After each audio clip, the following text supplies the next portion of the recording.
Hola chicos del primero B de Educación Tecnológica. Bueno, antes que nada, felicitarlos nuevamente por la muestra que realizaron de energías renovables. La verdad que estuvo muy buena, hicieron muy buenos trabajos. Y bueno, mientras esto siga así, vamos a seguir con la modalidad virtual. Así que espero que hayan descansado en su receso invernal. Nosotros ya nos estamos capacitando para todos los que son los protocolos en caso de en algún momento volver, para saber cómo volver, cómo vamos a volver frente a esta pandemia. Bueno, uno de los trabajos prácticos que nosotros habíamos realizado era el trabajo práctico número 3 que se llamaba sistemas. Creo que se llamaba sistemas, pero una de las preguntas era ¿qué era un sistema? Otra de las preguntas era ¿qué era un diagrama en bloques? Bueno, un sistema es un conjunto de partes que conjuntas o formadas entre sí forman un todo. Eh, los sistemas pueden estar compuestos también por otros sistemas, esos se llaman subsistemas. Entonces, bueno, para verlo y para poder desarrollarlo, vamos a utilizar lo que se llaman los diagramas en bloque. Esto es un diagrama en bloques de un sistema. Todavía no tiene ningún ejemplo, ahora le vamos a poner uno, pero consta de tres elementos vitales. Una entrada de información o de energía o lo que sea, eh, que se va a llamar entrada, en fin, o in, en sus siglas en inglés. Una salida, out, ¿tá? Y en el centro un proceso. El proceso es qué proceso realiza ese sistema. Dentro de este sistema puede haber miles de otros sistemas o de subsistemas que forman justamente un todo. Pongamos un ejemplo muy simple. Una lamparita. Bueno, ¿cuál sería la entrada de información o de energía de una lámpara? Justamente, energía eléctrica. El proceso que se realiza la lámpara, justamente ¿cuál es? El de iluminar. Procesa la energía eléctrica para que pueda desarrollar iluminación. ¿Y qué salida vamos a tener? La salida justamente va a ser luz. Entonces, en un diagrama en bloques de una lamparita muy simple, vamos a tener entrada energía eléctrica y a la salida luz. El proceso en el medio depende de qué tipo de lámpara. Si es una lámpara LED, va a ser con otros sistemas, que van a ser la lámpara LED, con capacitores, con resistencias. Si es una lámpara de carbono, que son las viejas, que ya no vienen más, que eran las de filamento, justamente el proceso va a ser una transformación de energía por medio del filamento. ¿A qué viene todo esto? Vamos a empezar con un tema nuevo. Este tema nuevo es neumática. Neumática es un sistema o es un sistema de industrialización, si lo podemos llamar, en el cual se utiliza el aire como medio de energía, el aire para realizar movimientos. Para entender primero tenemos que saber que el aire se puede comprimir. No obstante, el agua, por ejemplo, no se puede comprimir. El aire sí se puede comprimir. Por ejemplo, ¿cómo se puede comprimir el aire? Por medio de un globo. Si nosotros empezamos a soplar dentro de un globo, el aire empieza a ocupar un espacio. ¿Qué sucede? El globo, al ser flexible, se va a ir agrandando su superficie, pero el aire adentro empieza a comprimir. ¿Por qué? ¿Qué es la compresión, antes que nada? La compresión viene de la ley de Pascal. La ley de Pascal dice que la fuerza es igual a la presión sobre la superficie. Bueno, en la ley de Pascal, la presión es igual a la fuerza sobre la superficie, habíamos dicho. Se me trabó el video porque justo me tocaron el timbre. ¿Qué quiere decir eso? Si nosotros ejercemos una presión sobre una determinada superficie, ¿tá? Estamos realizando justamente lo que se llama una presión. Fuerza sobre una superficie, en este caso la superficie de la mano, presión. Ahora, si yo aumento la superficie, quiere decir que lo hago con los dos dedos, y aumento la fuerza, la presión es mayor. ¿Tá? Este es el caso más simple que podemos visualizar, por ejemplo, cuando va alguien caminando en la nieve. ¿Tá? Cuando alguien va caminando en la nieve con sus botas comúnmente, se va enterrando en la nieve. Ahora, si nosotros reemplazamos esas botas por las raquetas que se usan, que habrán visto en dibujos animados o en televisión, aumentamos la superficie, la fuerza la aplicamos nosotros con nuestra fuerza, nuestros kilos sobre el piso, pero al hacer la superficie más grande, la presión disminuye, entonces no nos enterramos en la nieve. ¿No? Bueno, eso es fuerza, presión es igual a fuerza sobre superficie. Presión se mide en pascales o en bars o en PSI Y la fuerza se mide en kilogramos, en newton, y la superficie, obviamente, ¿en qué se mide? En centímetros cuadrados, metros cuadrados. Bueno, ¿para qué nos sirve todo esto? Para saber la presión que puede tener el aire cuando lo comprimimos. Si nosotros podemos comprimir el aire, justamente al disminuir la superficie en la que está el aire, aumenta la presión.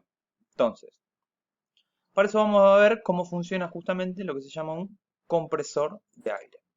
Un compresor de aire, básicamente lo que hace es comprimir el aire. Es un sistema en el cual, si nosotros lo vemos en nuestro diagrama de bloques, tiene entrada de aire sin comprimir, el proceso es la compresión del aire y la salida justamente es aire comprimido. Entrada aire, proceso compresión, salida aire comprimido. Y aquí podemos ver cómo se realiza una compresión de aire. Primero tenemos el ingreso del aire, un filtro, que lo que hace es nos deja todas las partículas de suciedad que hay en el aire. ¿Va? Por ejemplo, en la escuela tenemos un compresor de esto y está ubicado en herrería, que es donde por ahí hay mayor cantidad de partículas de las soldaduras que van quedando en el aire, entonces es importantísimo tener un filtro. Entonces este filtro lo que hace en primera instancia es filtrar esas partículas quedan en el filtro y entra el aire limpio dentro de lo que se llama la cámara de compresión. La cámara de compresión tiene dos válvulas antirretornos, una de ingreso de aire y otra de salida. Cuando ingresa el aire acá, este pistón que está acá adentro, por medio de una biela manivela, una polea, hacia un motor eléctrico que nos da este movimiento, el pistón empieza a bajar y a subir. Entonces, cada vez que el pistón baja, ingresa el aire, y cuando sube el pistón, el aire que está dentro de esta cámara se comprime y pasa a lo que se llama el tanque acumulador. Este proceso se da en ciclos. Cada vuelta que hace esta biela manivela hace una compresión. Entonces, ingresa el aire, lo comprime y lo envía dentro del tanque acumulador. El tanque acumulador lo que hace básicamente es acumular ese aire que va ingresando, y a medida que ingresa más cantidad de aire, la presión dentro del tanque acumulador aumenta. Entonces, al aumentar, nosotros necesitamos saber qué presión hay dentro de ese tanque. Entonces tenemos un manómetro. Al empezar a acumular mucha cantidad de aire, lo que puede suceder también es que ese aire en algún momento supere la presión que aumenta el tanque de acumulación. Entonces lo que necesitamos tener también es una válvula de seguridad, que después de una determinada cantidad de bares se activa sola y el aire sale por acá, el aire excedente dentro del tanque. Y después tenemos una purga. ¿Por qué? Dentro del aire nosotros no solamente encontramos partículas gaseosas, también encontramos agua en forma de gas, que es la conocida humedad. Cuando se comprime el aire, esa humedad también tiende a juntarse las partículas, entonces dentro del tanque acumulador siempre vamos a tener agua. Esa agua nos oxida dentro del tanque y aparte nos resta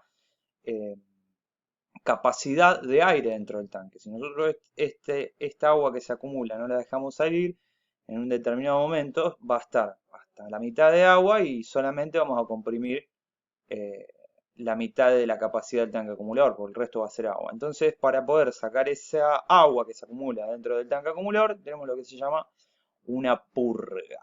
Se abre una llavecita y sale el agua. Después tenemos lo que se llama una electroválvula. La electroválvula es la que enciende y apaga el motor. ¿Por qué? Cuando llega a una determinada cantidad de presión el tanque, que ya no aguanta más la cantidad de presión que podemos acumular, esta electroválvula se activa y me apaga el motor eléctrico. Ahora, cuando baja de una determinada cantidad de aire, quiere decir que el tanque se vacía, la electroválvula le avisa al motor eléctrico que se tiene que encender. Entonces es automático. Habrán escuchado o ya van a escuchar, cuando están en el taller a veces se enciende solo el compresor, eso es porque la electroválvula detecta que el tanque está vacío. Y después de una determinada cantidad de tiempo, que es cuando el tanque se llena, la electroválvula lo apaga. Entonces, bueno, acá tenemos, es un sistema complejo. Después una vez que tenemos el aire dentro del tanque acumulador, a partir de ahí lo podemos utilizar y tenemos por un medio de una válvula una salida que va a lo que se llama una unidad de mantenimiento. Eso lo van a ver en tercer año cuando tengan instrumentos y herramientas y taller para ver qué hace la válvula de mantenimiento. Pero básicamente lo que hace la válvula de mantenimiento es una segunda purga de agua para que no haya humedad dentro de los tableros y una lubricación del aire para que todas las partes que vamos a estar utilizando en los tableros de neumática estén lubricados. Pero eso no nos interesa en el momento. Lo que nos interesa a nosotros es cómo funciona el compresor de aire. Ingresa aire sucio, se filtra y sale, entra a la cámara de compresión y sale aire comprimido. Básicamente el sistema general de un compresor es ingreso de aire atmosférico, salida de aire comprimido. Bueno, dentro de todo esto, de este sistema que es entrada de aire, salida de aire comprimido, tenemos un montón de subsistemas. Entonces, fíjense cómo se nos complejiza ahora nuestro sistema de diagramas en bloque, que antes era un único diagrama que era entrada de aire, salida de aire comprimido. Ahora tenemos entrada de aire, tenemos un filtro, ese filtro nos filtra el aire, entonces tenemos aire atmosférico con determinadas partículas o sucio, pasa a tener aire limpio, o sea, entrada, proceso, salida. Válvula antirretorno, que es la primera válvula que tiene, y ingreso del aire, sin comprimir hasta el momento, dentro de la cámara de compresión, que es donde se encuentra justamente el pistón. Salida del pistón ya es aire comprimido, pasa por la otra válvula antirretorno y ¿a dónde ingresa? Hacia el tanque acumulador. Vamos a ver los movimientos que realiza la cámara de compresión. Después seguimos hacia el tanque acumulador. Dentro de la cámara de compresión, la que realiza el movimiento es la biela manivela.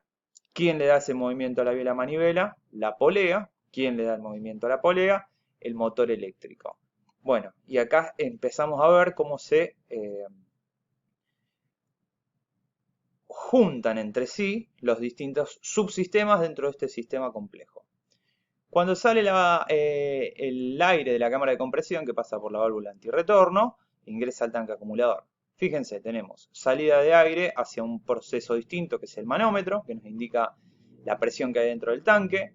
La válvula de seguridad, acá me faltó completar, pero es el aire restante que nos queda libre dentro del tanque acumulador. La salida de aire al tanque, a la unidad de mantenimiento, que después es lo que nosotros vamos a utilizar. Este compresor es, por ejemplo, los que usan en las gomerías para inflar aire. Después tenemos la salida de agua hacia la purga, tenemos una entrada por salida de agua, y en la electroválvula, que es donde también sale aire comprimido, vamos a tener una entrada de aire comprimido y la salida de la electroválvula va a ser energía eléctrica. ¿Y hacia dónde va? Hacia el motor. Entonces fíjense cómo están interconectadas todas estas partes entre sí para que pueda funcionar este sistema tan complejo, que no es tan complejo en general, de compresión.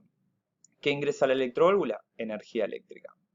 Ahora, podemos observar que si cualquiera de estas partes falla, nuestro sistema puede fallar. Hay partes dentro de un sistema que se consideran vitales en el sistema y otras que no.